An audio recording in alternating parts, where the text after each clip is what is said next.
charla. Desde Cristo Rey Manizales, bienvenidos al maravilloso mundo de la Biblia, con el Padre Luis Guillermo García.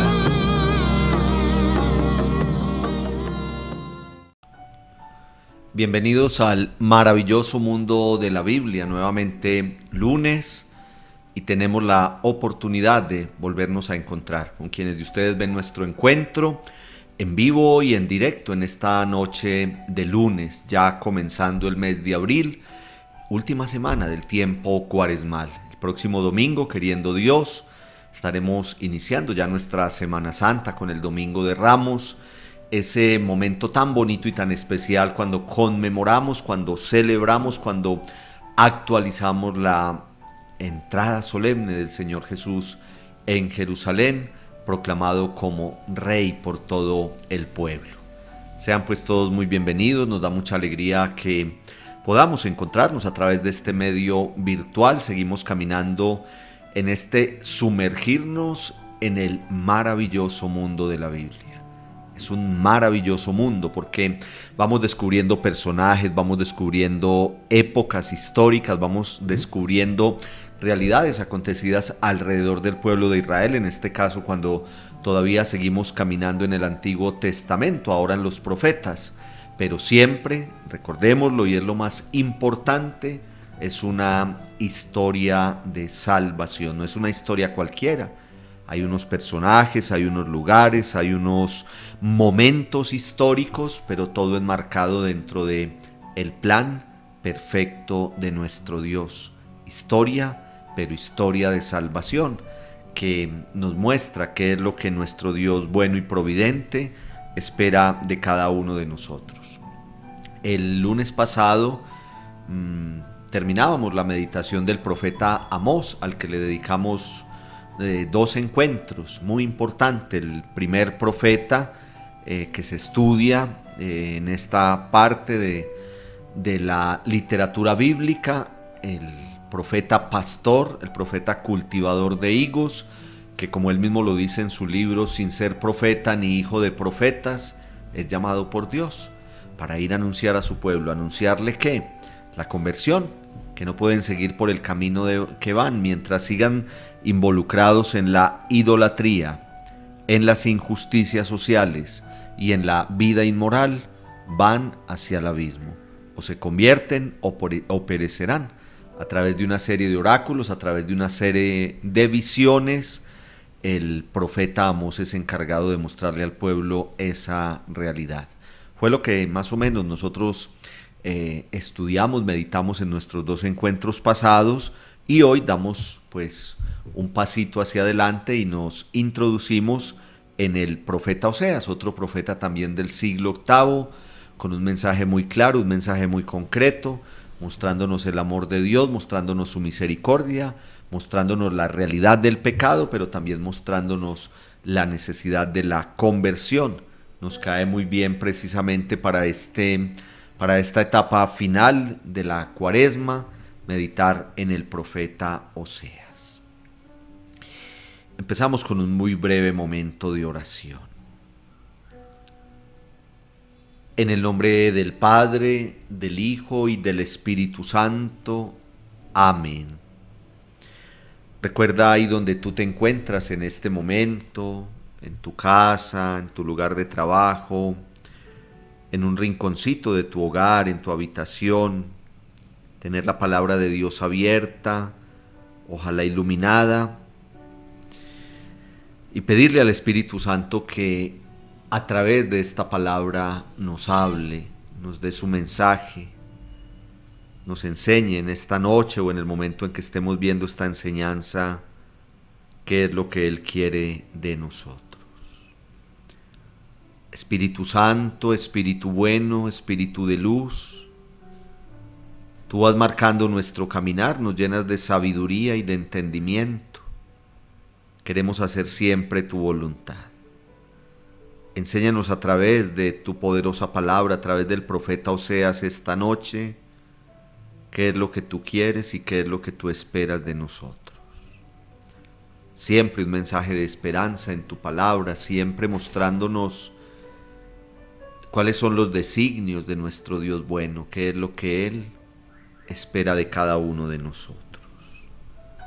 Profeta Oseas, capítulo 14, versículos del 6 al 8.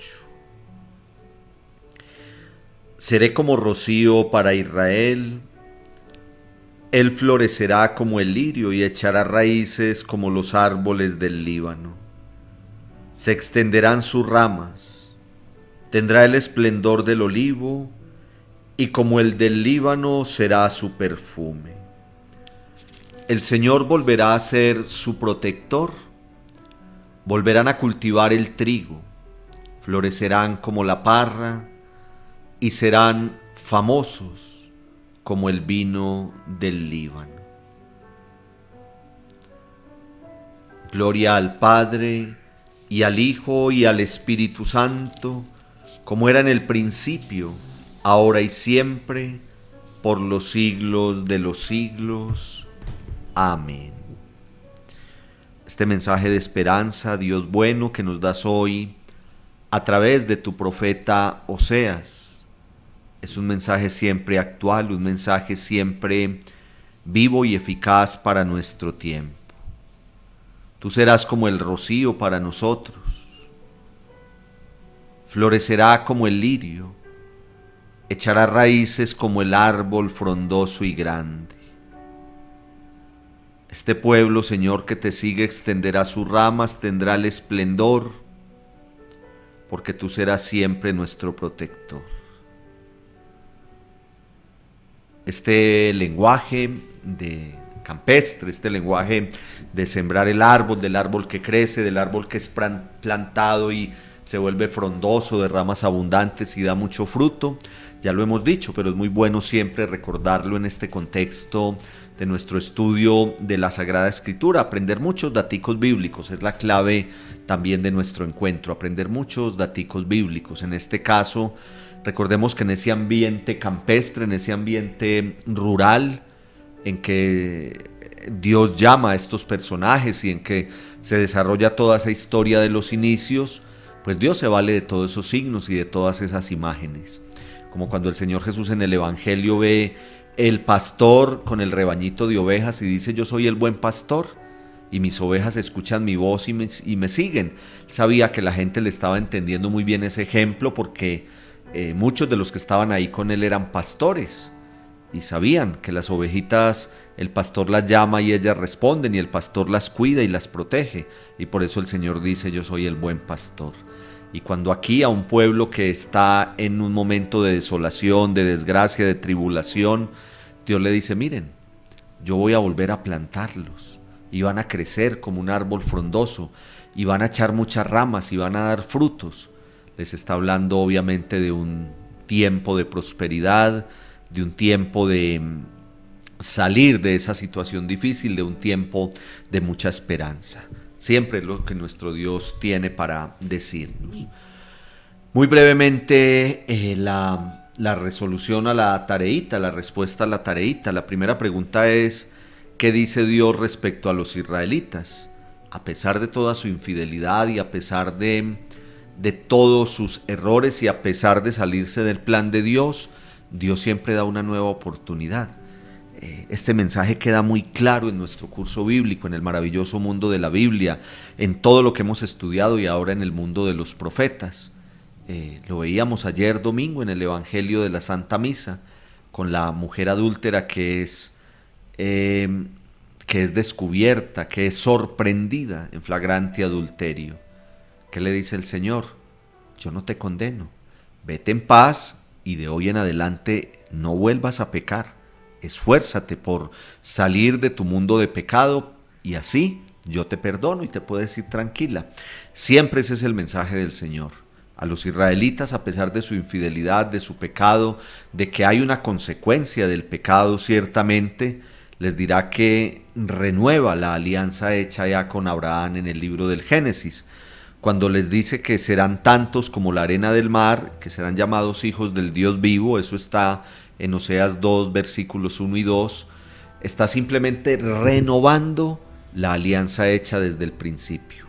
Ni siquiera la alianza en la montaña del Sinaí, sino la alianza que hizo con Abraham. La estudiamos nosotros aquí por allá en Génesis 12 y Génesis 15, en el primer libro de la Biblia, cuando Dios llama a Abraham para que forme el pueblo, para que funde el pueblo, y le dice, mira las estrellas en el cielo, ¿las puedes contar? No, Señor, así será tu descendencia.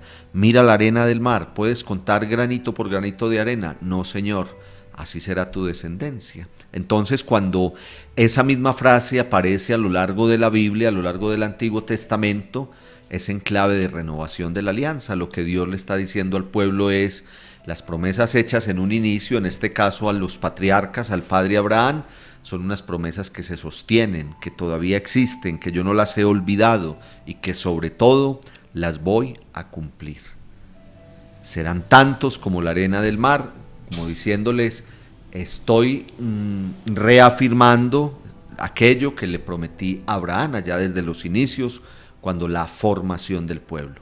Una nueva oportunidad, un llamamiento a renovar la alianza, un llamamiento a la conversión, pero siempre con el espíritu de perdón que da el Señor.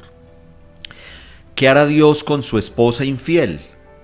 Vamos a estudiar, ustedes ya leyeron un poquito y ya lo mencionábamos nosotros en nuestros encuentros pasados, lo de la acción simbólica en el profeta Oseas, es como el centro del libro del profeta Oseas. Ya ustedes entienden muy bien lo de la acción simbólica, aquellos gestos que realizan los profetas, que Dios los manda a realizar, determinados signos, determinados gestos, para a través de ellos dar una enseñanza. El mismo profeta Oseas es una acción simbólica porque se casa con una prostituta y esta mujer le es infiel muchas veces, pero Oseas la ama y a pesar de que sufre porque ella le está siendo infiel, él la perdona una y otra vez. Renueva ese compromiso matrimonial con ella y así hace Dios con su pueblo. Entonces es muy bonito porque ¿qué hará Dios con su esposa infiel? La seducirá, la llevará al desierto, le hablará al corazón, le devolverá sus viñedos. Oseas 2, 16, 17. Podríamos extendernos en la definición de lo que hará Dios con su esposa infiel, o sea, con su pueblo. Gomer, que es la esposa de Oseas, es la representación del pueblo de Israel. Oseas el esposo, ella la esposa, así Dios el esposo, el pueblo de Israel la esposa. Y ese pueblo que también es infiel, ese pueblo que le falla a Dios, pero Dios lo seducirá nuevamente y lo llevará al desierto y le devolverá los viñedos, es decir, le dará siempre una nueva oportunidad. Que eso no se nos olvide. Siempre Dios dando una nueva oportunidad. Muy bien, muy bonito. Y por último, cuando los hijos de Israel se vayan con otros dioses, ¿qué actitud toma el Señor? El Señor los seguirá amando. O sea, esta respuesta es muy parecida a la anterior, va en el mismo sentido. La semana pasada salía muy bonito en la primera lectura de la Santa Misa, aquella frase que nos gusta tanto repetir a propósito de la misericordia de Dios. ¿Acaso puede una madre abandonar al hijo de sus entrañas? Y el mismo Señor responde, aunque una madre abandone al hijo de sus entrañas, yo no podré abandonar a mi pueblo, yo no los abandonaré, yo siempre los cuidaré, los protegeré, los llevaré de mi mano. Es lo mismo. En estas preguntas que hemos hecho del profeta Oseas, la respuesta va por ahí. La respuesta va a un amor ciertamente incondicional. Eso no quiere decir que el pueblo se tenga que relajar, eso no quiere decir que el pueblo entonces no cumpla con lo que Dios le pide y le exige.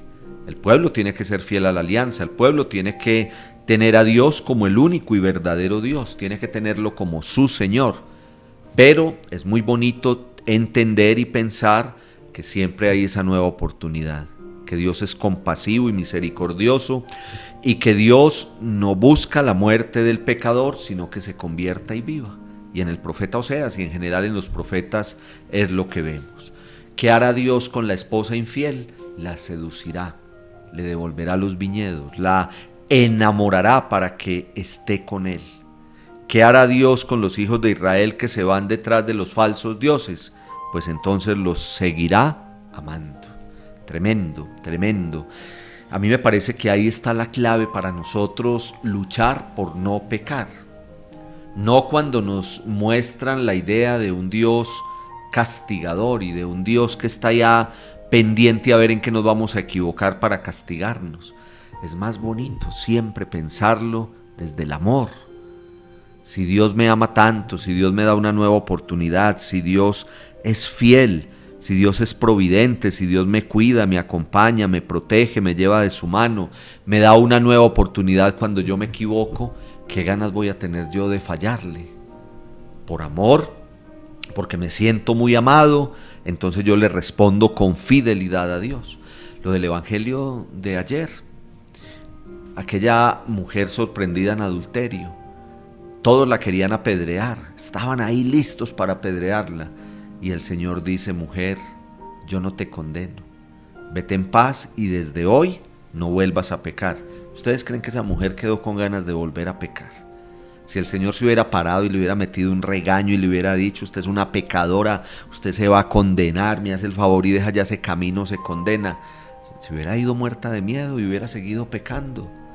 Pero el Señor la mira con amor y le dice: mira, yo no te condeno, yo te pido con todo el corazón que desde hoy no vuelvas a pecar. Yo te manifiesto mi amor, pero no vuelvas a pecar. Ese es Dios con nosotros. Ahora que estamos en esta última semanita del tiempo de Cuaresma, cuando ustedes les llegue la tentación, cuando se vean inclinados a pecar, piensen en esto.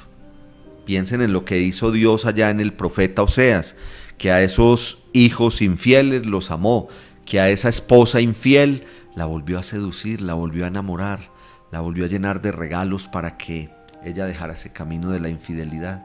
Ese es Dios con nosotros. Entonces, cuando nosotros lo vemos así, no vamos a querer pecar, no por miedo, sino por amor, porque amamos tanto a Dios, nos sentimos tan amados por Él, que no le queremos fallar. Muy bien. Miren, por ejemplo, este texto, lo hermoso, lo vamos a leer así rápidamente como un texto central, porque aquí venimos a leer la palabra de Dios.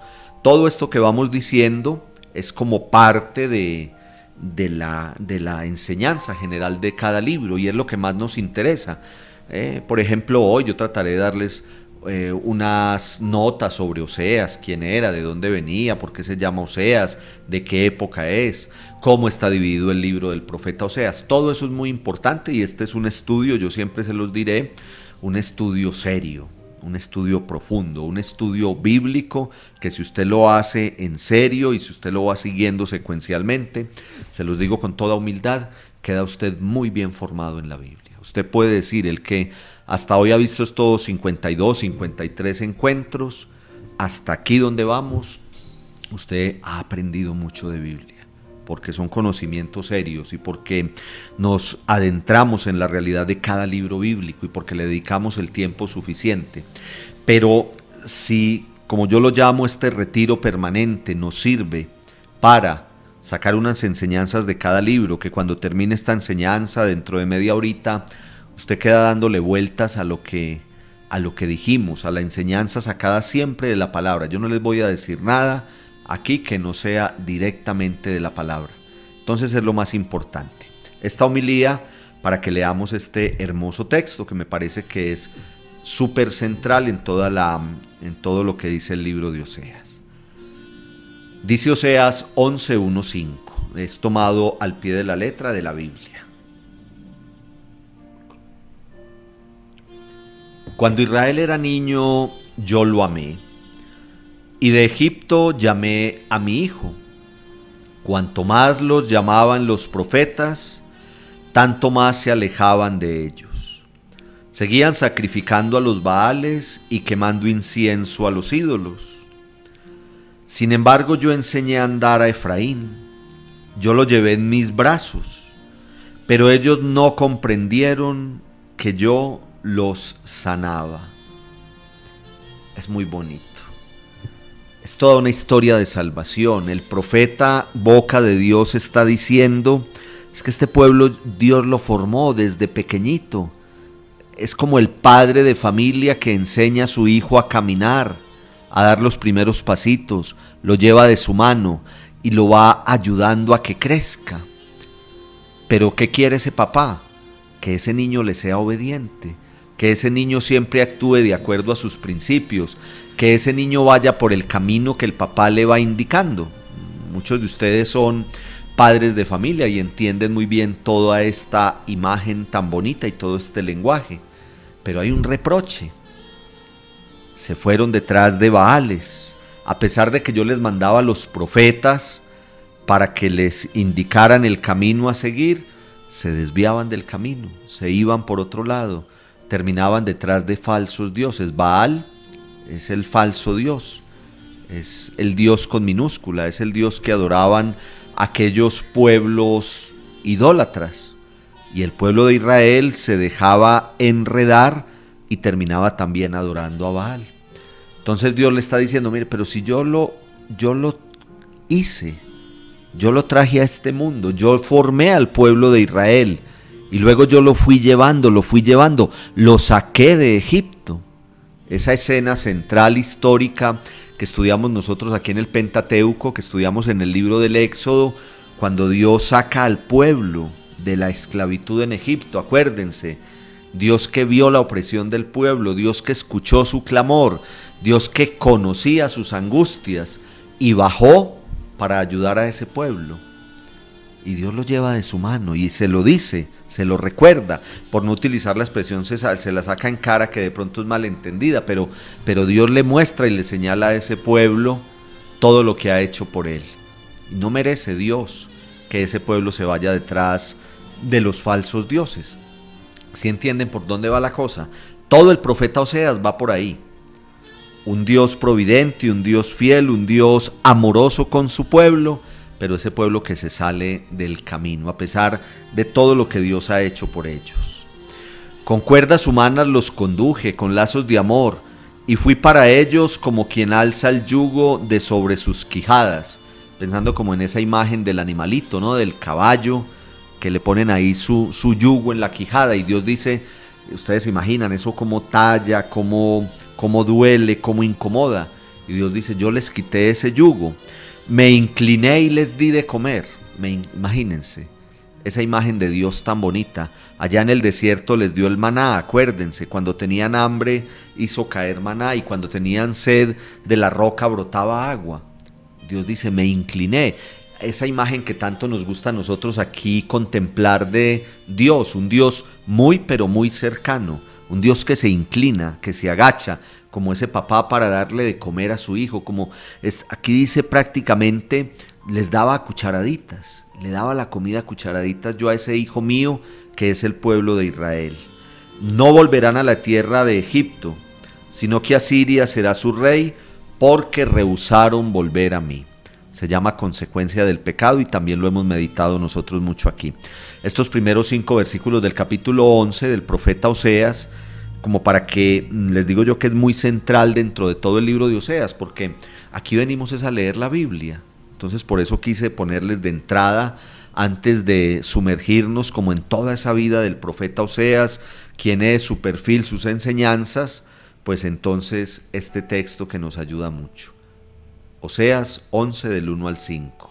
¿Por qué nos ayuda mucho? Porque nos muestra un Dios lleno de amor, un Dios paternal, un Dios que se inclina a darle la comida a su hijo, pero un Dios que también le hace el reclamo, porque ese hijo se le ha ido con Baal, se le ha ido con los falsos dioses, y entonces en consecuencia terminarán en el exilio. Es lo que Dios les está advirtiendo y lo que les advertirá a través del profeta Oseas y de estos profetas del siglo VIII. Muy bien, yo creo que hasta ahí vamos muy sintonizados ya con nuestro profeta Oseas. Ahora digamos una palabrita propiamente sobre este segundo profeta del siglo VIII.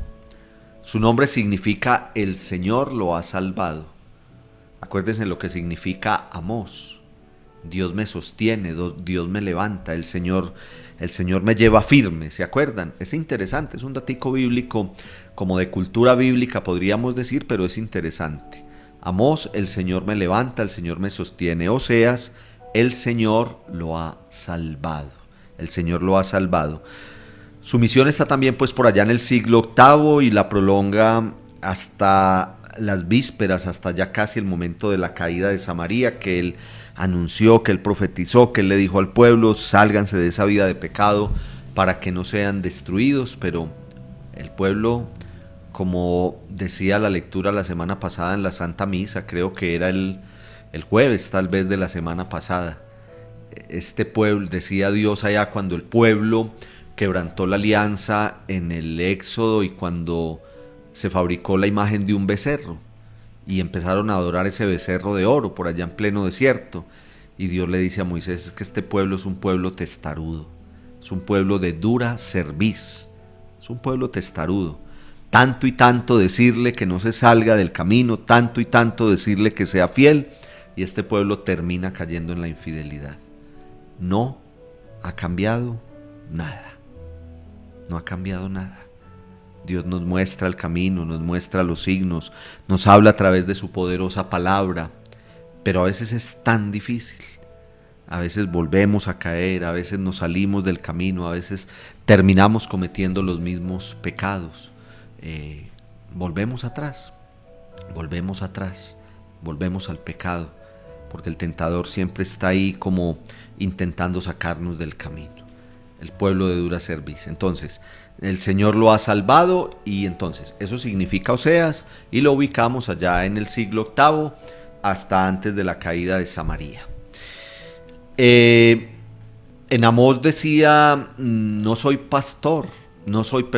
profeta ni hijo de profetas, soy un pastor y cultivador de higos, muy del ambiente rural. ¿Se acuerdan que lo meditábamos? En Oseas no nos da datos al respecto, pero sí, cuando uno lee el libro se da cuenta, como lo que ya hemos leído, de todo un ambiente rural. Se vale de todas esas figuras del árbol que es plantado y crece y es frondoso, y todas esas imágenes propias como del ambiente muy agrícola. Pero también es un personaje culto, es un personaje educado y sobre todo formado en lo que hasta ese momento era la palabra de Dios. Se ve muy instruido en la ley sagrada y conoce las tradiciones patriarcales, el éxodo, la conquista de la tierra prometida. O sea, todo lo que nosotros hemos estudiado hasta este momento, Oseas lo conoce. Digamos que él vio toda la primera temporada del maravilloso mundo de la Biblia y gran parte de y toda la segunda. Vio la primera y segunda temporada, todo el Pentateuco y los libros históricos. Oseas conoce esa historia sagrada, conoce todo lo referente a la esclavitud en Egipto, a la liberación, al camino por el desierto, a la alianza, a la instauración en la tierra prometida. Se deja ver pues en el libro. Aunque no da datos concretos, se deja ver que es de un ambiente campestre, de un ambiente rural, pero también se deja ver que es un personaje formado en la tradición bíblica. Tenía familiaridad con las antiguas tradiciones israelitas, conoce muy bien toda la historia bíblica y las tradiciones religiosas del pueblo, junto con los mensajes de los profetas anteriores a él. Su vocación: ¿cómo fue llamado por Dios? Dios lo llama directamente y su vida se transformó por completo. Pasó de ser un ciudadano común y corriente a ser un instrumento privilegiado, escogido por Dios para guiar y exhortar al pueblo adúltero. Todo girará entonces en torno a su matrimonio. ¿Cómo empieza el libro de Oseas? Ustedes saben.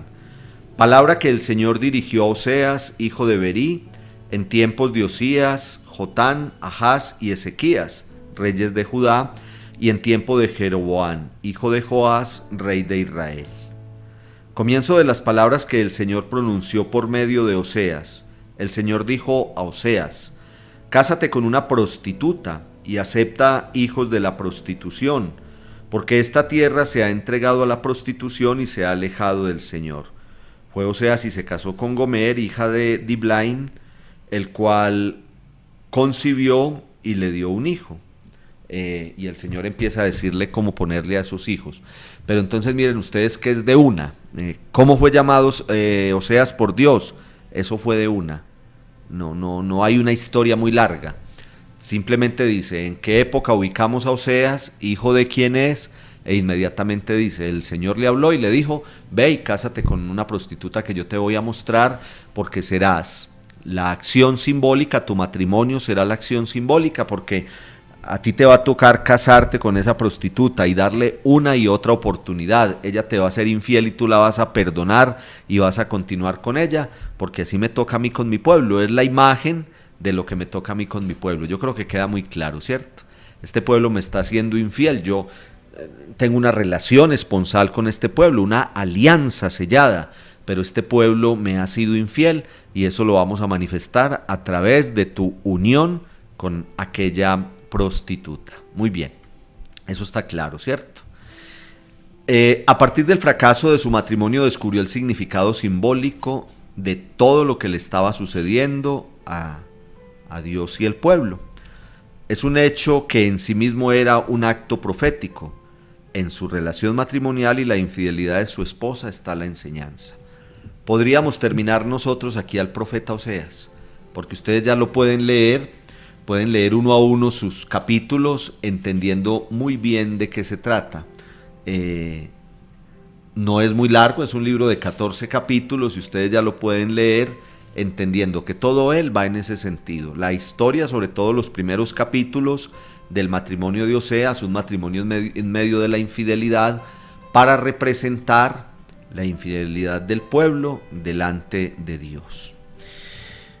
Oseas profetiza con su propia vida y con la de sus seres queridos. Su relación matrimonial es toda una acción simbólica, ya lo dijimos.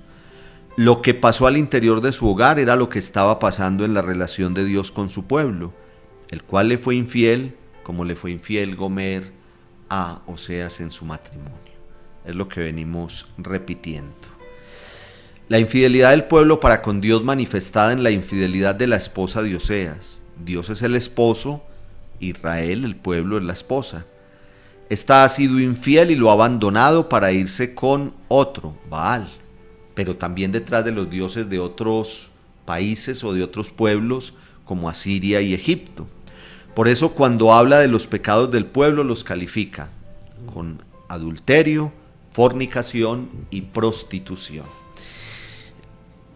Les he dicho yo a ustedes, me gusta predicarlo también, sobre todo en este tiempo de Cuaresma, que es tiempo de arrepentimiento, tiempo de conversión, que cuando nosotros maquillamos el pecado, como que lavamos nuestra conciencia para que no se oiga tan grave.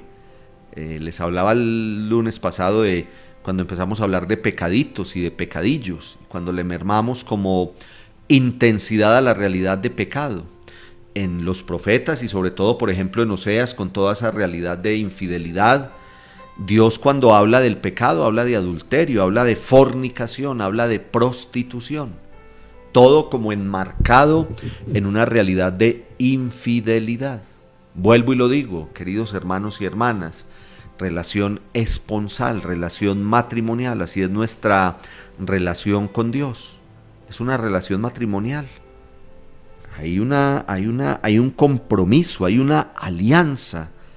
Y Dios es fiel porque Dios no nos abandona, porque Dios cumple lo que promete, porque Él nos cuida, porque es nuestro proveedor. Pero también nos exige a nosotros, también está a nuestra parte. Y cuando nos vamos detrás de falsos dioses, también en el mundo de hoy los hay, el materialismo, la sensualidad, el afán de las riquezas, de tantas cosas. Cuando ponemos como nuestro amor y nuestro interés en realidades distintas a Dios, ahí estamos siendo infieles. Y entonces hay prostitución, hay adulterio, hay fornicación. Palabras fuertes que usa el libro de Oseas para mostrarle al pueblo cuando se sale del camino de Dios. Cuando pequemos pensemos en eso, a ver si nos duele un poquito más. Es que yo estoy cometiendo actos de infidelidad verdadera, estoy siendo adúltero en mi relación con Dios, cuando le fallo, cuando me salgo del camino, cuando me voy detrás de tantos falsos dioses que pueden existir en el mundo de hoy. Pero al mismo tiempo se habla del amor de Dios, se concibe como un amor apasionado de esposo que es capaz de perdonarlo todo y de volver a comenzar, de dar una nueva oportunidad. Ustedes ya conocen mi estilo y conocen mi manera de ver las cosas y mi manera de predicar. Yo prefiero quedarme con esta diapositiva. me gusta más, porque así como la palabra muestra la infidelidad del pueblo, también muestra el amor de Dios. Acuérdense una de las preguntitas de hoy: ¿qué hace Dios con ese pueblo que le es infiel? Con esa esposa infiel.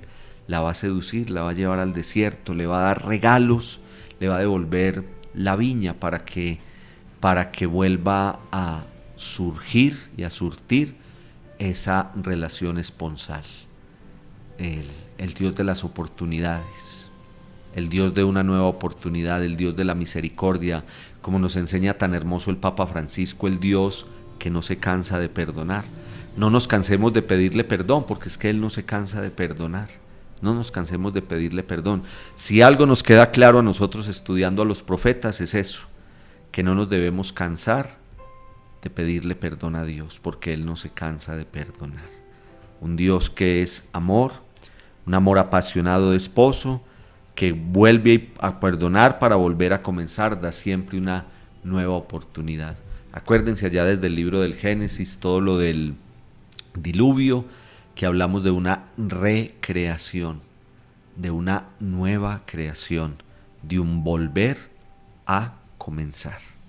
Y Oseas vuelve y nos lo muestra muy hermoso. Muy bien, simplemente como así a manera de... Esto pues no nos lo vamos a aprender de memoria, ni mucho menos, pero usted puede coger esta diapositiva y, como yo les he enseñado siempre, usted en una hojita de papel allá en su casa, la anota esta división y la pone en la primera página de su Biblia, en el profeta Oseas, en la primera página del profeta Oseas. Cuando decimos aquí en nuestro estudio el esquemita, la división del libro bíblico, usted puede hacer eso. Usted puede hacer una estructura allá en su primera paginita de la Biblia. Yo no les digo que la rayen porque de pronto se escandalizan mucho, pero si tiene por ahí un espaciecito donde hacer el cuadrito dentro de la misma Biblia, usted lo hace. ¿Por qué? Porque es más fácil la lectura. Usted dice, por ejemplo, en Oseas, voy a leerla en estas 3 partes para no distraerme, para no desconcentrarme, para no cansarme. No voy a leer los 14 capítulos de corrido. Voy a leer el capítulo 1 y 2, luego voy a leer los capítulos del 4 al 9 y luego voy a leer el resto del 9 hasta el 14. Entonces, los 2 primeros capítulos nos muestran toda esta realidad de la que venimos hablando, el matrimonio de Oseas como tal, que es el signo del matrimonio de Dios con su pueblo. Luego vienen los oráculos contra Israel. Ya sabemos lo que es un oráculo, acuérdense. Oráculo es ese mensaje dado por Dios a través del profeta, invitando siempre al pueblo a tomar el camino correcto y a no salirse del camino, y lo que puede pasar si sigue por el camino equivocado, como la consecuencia de su pecado. Y luego la última parte es muy bonita porque es una relectura de la historia de Israel. Es donde se nota claramente, como lo decíamos ahora, que Oseas es un gran conocedor de la historia de Israel y de la historia religiosa de Israel, y desde la época de la esclavitud en Egipto y de la liberación y todo lo ocurrido con el pueblo. Es un conocedor del maravilloso mundo de la Biblia hasta el momento en que él vivió. Entonces, los 2 primeros capítulos, todo lo referente al matrimonio de Oseas y la relación de Dios con su pueblo, manifestada en ese signo del matrimonio de Oseas. Capítulo 4, desde el versículo 1 hasta 9:9, los oráculos contra Israel, y 9:10 a 14:9 hasta el final del libro, la relectura de la historia de Israel. ¿Cuál es la misión de Oseas? El profeta tuvo un carácter muy sensible y logró captar en su vida el mensaje de Dios en tono de un amor traicionado pero heroico. Traicionado porque le fueron infieles, pero heroico porque se sostuvo y supo perdonar. Sensible porque él descubrió, él dijo, es que todo es, ya entiendo. Hay una parte por ahí muy bonita, yo creo que ustedes la leyeron o si no la van a leer, donde Oseas dice, es que yo ya entiendo entonces qué es lo que pasa, este dolor, este llanto, este sufrimiento que yo tengo porque mi esposa me ha sido infiel, es el dolor de Dios cuando el pueblo se va detrás de Baal, detrás de los otros falsos dioses, cuando se va a seguir los dioses con minúscula de Asiria y de Egipto. El mismo dolor que estoy sintiendo yo con mi esposa infiel, es el dolor que Dios siente cuando el pueblo le es infiel. Entonces, por eso Él le transmite al pueblo esa realidad. Él le muestra al pueblo, le dice, mire, ustedes le están fallando a Dios, ustedes están saliendo del camino, ustedes le están siendo infieles, ustedes se han prostituido, pero el amor de Dios es tan grande, y yo ahora lo entiendo, dirá Oseas, porque yo también estoy perdonando a mi esposa. El amor de Dios es tan grande que está dispuesto a perdonarlos y a darles una nueva oportunidad. Esta diapositiva también es muy importante. Esa es la misión de Oseas. La misión de Oseas es captar que todo aquello que está sucediendo en su vida es lo que le sucede a Dios en su relación con el pueblo. Es eso, así de sencillo. Dos características: el pueblo infiel, el pueblo adúltero, el pueblo prostituto, el pueblo, el pueblo idólatra. Dios, amor, perdón, nueva oportunidad. Ahí se resume todo, muy bonito. Es el profeta del amor, basado en un amor conyugal, traicionado, un amor de Dios total y entregado por su pueblo, rechazado a través de las actitudes negativas. Veamos esto en las principales enseñanzas. Veamos otros 10 minuticos, dejamos ahí donde vayamos.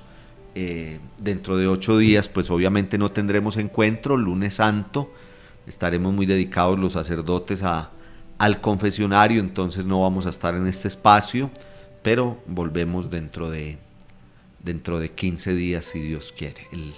Esperemos que el lunes de Pascua podamos hacer encuentro, y si no, yo también les avisaré si lo postergamos otros 8 días. Yo creo que sí lo postergamos 2 lunes, porque el lunes de Pascua yo creo que no hay ni garganta para hacer nuestro maravilloso mundo de la Biblia, porque vamos a volver a salir por las calles. Gloria a Dios. Al final les voy a compartir muy brevemente el programita de Semana Santa para que miren los que están por aquí cerca, en lo que nos puedan acompañar en el templo. Entonces, veamos algunas enseñanzas. Las hemos dividido como en estas 5 enseñanzas muy concretas. Vamos a mencionar hoy una o 2 y dejamos ahí para seguir en nuestro próximo encuentro. Terminamos Oseas y seguimos con Miqueas, si Dios quiere. Vamos muy bien así. Día encuentrico y medio que le dediquemos a cada uno de estos profetas. Hoy nos queda faltando un pedacito de Oseas, lo estudiaremos en el próximo encuentro y empezaremos Miqueas, y así nos vamos yendo. Muy bien. Entonces, también esta diapositiva es muy importante. Ponga este cuadrito con el de la estructura del libro en las 3 partes. Póngala en la primera paginita del profeta Oseas. 5 enseñanzas religiosas muy concretas nos da Oseas: el amor misericordioso de Dios, el pecado del pueblo, la consecuencia del pecado, la conversión y el retorno del desierto. Muy bonito. El amor misericordioso de Dios, que ya hemos hablado a saciedad de él, pero lo vamos a volver a mencionar. El pecado del pueblo, que también ya lo entendemos muy bien, pero lo vamos a volver a mencionar. La consecuencia del pecado, que también la hemos ya mencionado. La conversión del pueblo, que es donde está el amor misericordioso de Dios, y la conversión del pueblo, en última, son como la clave de todo. Miren, esto es muy bonito porque este es el anuncio querigmático, no ha cambiado nada. Cuando hoy nosotros catequizamos, evangelizamos, enseñamos como todo este camino de fe y de vida espiritual, es esto. Es mostrar el amor misericordioso de Dios, es mostrar el pecado, la consecuencia del pecado, la conversión y el retorno del desierto como el lugar privilegiado. Es lo que nos va a mostrar Oseas. Nos adelantamos un poquito a esa última parte que es muy bonita, porque el camino, el retorno del desierto es como, para los profetas ese desierto es el camino privilegiado en el cual está el encuentro con Dios. Porque en el desierto no es todo color de rosa, pero hay silencio, pero también hay aridez, hay peligros, hay que superar obstáculos, hay hambre, hay sed, hay desolación, pero en medio de todas esas dificultades está la mano poderosa de Dios, que nunca abandona a su pueblo, que lo saca de las dificultades. Dios nunca dijo que todo iba a ser color de rosa. Lo que sí dijo es: vengan a mí los que están cansados y agobiados, que en mí encontrarán descanso. Eso es distinto. Él no dijo que no iban a haber problemas. Él dijo que Él es nuestro refugio cuando llegan esos problemas. Muy bonito. Entonces, por eso a los profetas les gusta tanto lo del desierto, porque el pueblo caminó 40 años por el desierto y no fue para nada fácil. Ustedes leen allá en el libro del Éxodo y se encuentran toda esa realidad, el hambre, la enfermedad, la muerte, la sed, toda la aridez, todas esas realidades, pero al mismo tiempo la mano de Dios levantándolo, la mano de Dios mandando maná, la mano de Dios tocando la roca para que salga agua, porque Dios nunca abandona, porque Dios siempre da una nueva oportunidad a su pueblo y porque siempre lo va a levantar y lo va a llevar hacia adelante. El amor misericordioso de Dios. Vamos a decir una palabrita de cada uno de estos 5 y vamos a ver los primeros 2 y terminamos en nuestro próximo encuentro. El Señor ama con un amor electivo a Israel. Su historia la representa a través de la vida de una mujer, nacimiento, infancia, boda, luna de miel, maternidad, adulterio, retorno a la fidelidad, perdón concedido por el esposo. Para Oseas, toda la historia de Israel es un don del amor divino, incluyendo los reclamos y las consecuencias del pecado. Entonces miren, desde el nacimiento, la infancia, el matrimonio, la luna de miel, la maternidad, el adulterio, la nueva oportunidad. Esa es nuestra relación con Dios. Él nos llama. Acuérdense que nos gusta utilizar aquí mucho una palabra y es que somos hechura de Dios. Lo veíamos mucho en el libro del Génesis. Somos hechura de Dios, somos su hechura. Pero Dios nos va llevando de su mano, nos cuida, nos protege, como los padres de familia a su niño, desde que está en el vientre de la mamá, cuando nace, el alimento, los primeros pasos, el vestido, el aprender a hablar, hasta que es una persona grande. Y a veces ese papá que dice, o esa mamá, lamentablemente, mi hijo me defraudó, me tiene decepcionado, me tiene defraudado, pero siempre dispuestos a dar una nueva oportunidad. Así es el amor misericordioso de Dios. Recuerden que cuando hablamos de misericordia es un amor desde las entrañas. ¿Acaso puede una madre olvidar al hijo de sus entrañas? Aunque la madre lo abandone, yo nunca los abandonaré a ustedes, nos dice Dios a través del profeta. Es eso, esa es la misericordia de Dios, que siempre está ahí con nosotros, que nos da una nueva oportunidad, que nos reconcilia con Él. Volvemos a repetir la frase tan bonita del Papa, que no se cansa de perdonar. Muy bien, y muy brevemente el pecado del pueblo y dejamos ahí, para luego terminar las otras 3 enseñanzas religiosas del profeta Oseas en nuestro próximo encuentro. A pesar del amor desbordado de Dios por Israel, este no corresponde, y de la falta de correspondencia al amor del Señor se derivan otra serie de pecados: codicia, política inhumana de los gobernantes, idolatría, alianza con pueblos extranjeros, y asumen las costumbres de esos pueblos. Recuerden que la idolatría conlleva a todo eso. Es muy claro. ¿Cuál es el pecado del pueblo? La idolatría, sí. La infidelidad, acuérdense que lo llamamos adulterio, lo llamamos prostitución, claro que sí. Pero como decimos en esta parte, de ahí se desprende todo lo demás. No ha cambiado nada, perdónenme que lo repita tanto, pero no ha cambiado nada, es lo mismo hoy. Un pecado lleva a otro pecado y es una cadena. Cuando nosotros nos confesamos, cuando hacemos un buen examen de conciencia, descubrimos eso. Los pecados no son aislados y es muy bonito, digo bonito en sentido de examen de conciencia, cuando ustedes mismos empiezan a reconocer eso. Cuando se sientan al confesionario y dicen a uno, padre, vea, mi pecado es este y de ahí se desprende todo esto. Hay uno que es como la matriz, como la base, y de ahí se desprende todo lo demás. Y es así. El pueblo, su principal pecado del pueblo de Israel era la infidelidad, era adorar falsos dioses. Pero al adorar falsos dioses se iba detrás de las costumbres de esos pueblos. Entonces, como lo estudiamos en Amós, también sucede en Oseas y lo vamos a ver.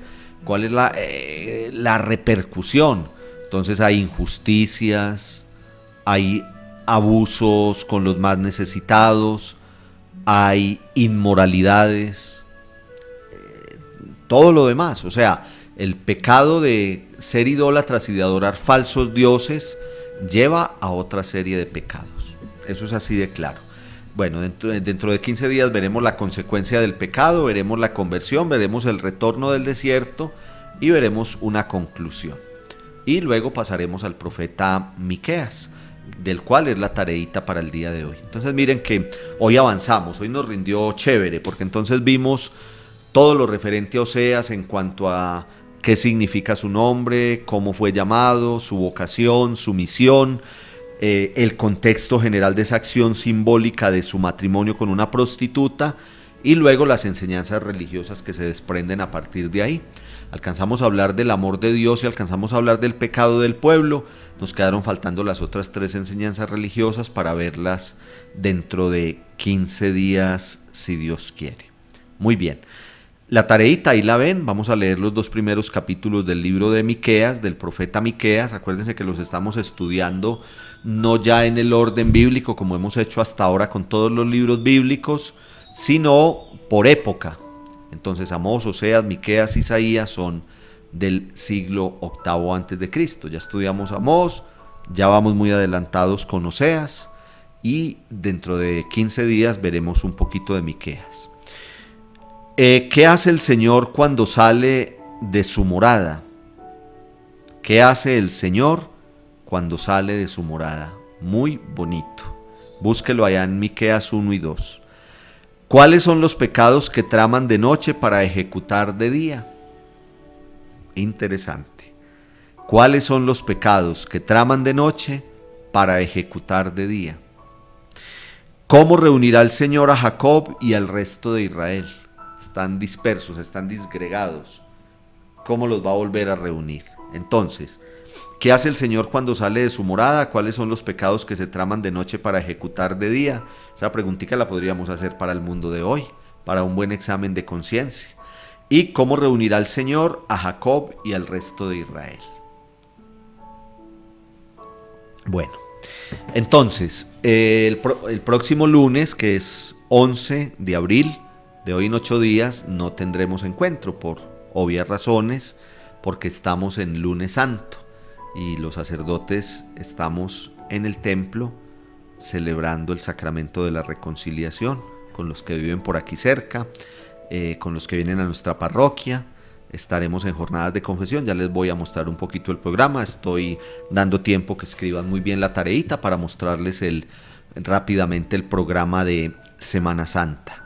Este año tenemos una bendición muy grande de Dios y es que podemos pues tener la gente en nuestros templos en buenas cantidades y tenemos también la oportunidad de hacer nuestras procesiones. Eso nos tiene muy contentos porque son manifestaciones de fe. El año pasado aquí en nuestra parroquia, ustedes muchos lo siguieron virtualmente también, los que son de lejos, de otros países, de otros lugares. Tuvimos todas las ceremonias dentro del templo, incluso por ejemplo el Santo Vía Crucis, el Viernes Santo, y fue un momento muy bonito, de mucho recogimiento, de mucha piedad, de mucha fe. Este año hemos venido preparando todo, llevamos ya unas 3 semanas de reuniones, de encargos, de comisiones, repasando todo para que nos salga de la mejor manera posible. Y lo hacemos con todo el amor y así seguro en todas nuestras parroquias también. La motivación es que asistan, es que vayan, es que frecuenten sus templos, los que son de lejos también, ojalá vayan y a sus templos y participen. Nosotros aquí en la parroquia hemos elaborado un programa muy bonito, que también es como para guardar, para coleccionar. Hemos querido basarnos un poquito en la enseñanza del Papa Francisco en el mensaje de Cuaresma para este año, que nos dice que no nos debemos cansar, que no nos debemos cansar de orar y que no nos debemos cansar de hacer el bien, y así tiene que ser. El domingo de Ramos tendremos las Eucaristías en el horario normal de esta parroquia, en todas ellas tendremos el sacramento de la confesión, a las 11 de la mañana tendremos la bendición de Ramos y la procesión que sale desde el barrio Colombia y vendremos a nuestro templo para tener la Eucaristía solemne de Domingo de Ramos, la entrada triunfal del Señor Jesús a Jerusalén. Eso el próximo domingo, que es 10 de abril. Lunes, martes y miércoles santo entonces tendremos las Eucaristías en el horario normal, estaremos confesando Y en la noche, por eso no vamos a tener nuestro encuentro del maravilloso mundo de la Biblia. Lunes, martes y miércoles tendremos oración con la palabra de Dios, oración dirigida, con cantos, con ministración, mientras los sacerdotes estamos atendiendo en el sacramento de la confesión. Tendremos como de costumbre el rezo en honor al Señor de la Misericordia. El Jueves Santo vamos a tener 3 Eucaristías, la de 8 de la mañana, la tradicional Eucaristía para aquellos que no pueden venir en la tarde y nos han permitido celebrar 2 Eucaristías de la última cena del Señor.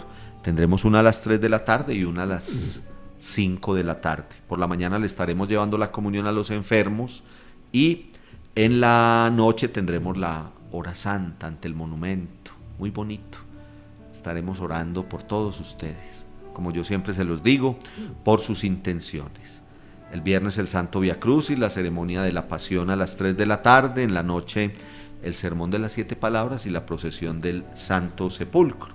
El sábado tendremos la solemne vigilia pascual a las 8 de la noche, que sabemos muy bien es el acto central de toda la Semana Santa, porque es la noche de la resurrección.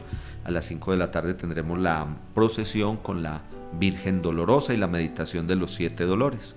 El domingo las Eucaristías en el horario normal, pero a las 11 de la mañana tendremos procesión con el resucitado para a las 12 celebrar la Eucaristía solemne de resurrección. Hay un poquito rápido, pero para que ustedes también, como que incluso los que son de lejos, ahí entren un poquito en sintonía con lo que vamos a hacer en nuestra parroquia.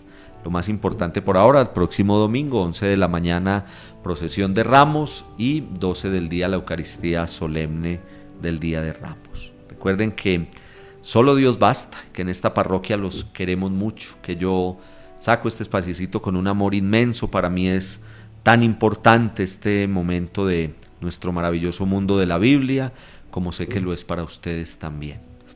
Entonces recuerden que el próximo lunes no vamos a tener nuestro encuentro, esperamos que dentro de 15 días sí. Si de pronto no alcanzo, yo les aviso, pero esperemos que sí se pueda. Si no, ustedes me tienen toda la paciencia. Dios te salve María, llena eres de gracia, el Señor es contigo, bendita tú eres entre todas las mujeres, bendito es el fruto de tu vientre Jesús. Santa María, Madre de Dios, ruega por nosotros pecadores, ahora y en la hora de nuestra muerte. Amén. La bendición de Dios Todopoderoso, Padre, Hijo y Espíritu Santo, descienda sobre ustedes. Bendecida semana, el Señor los acompañe y los cuide.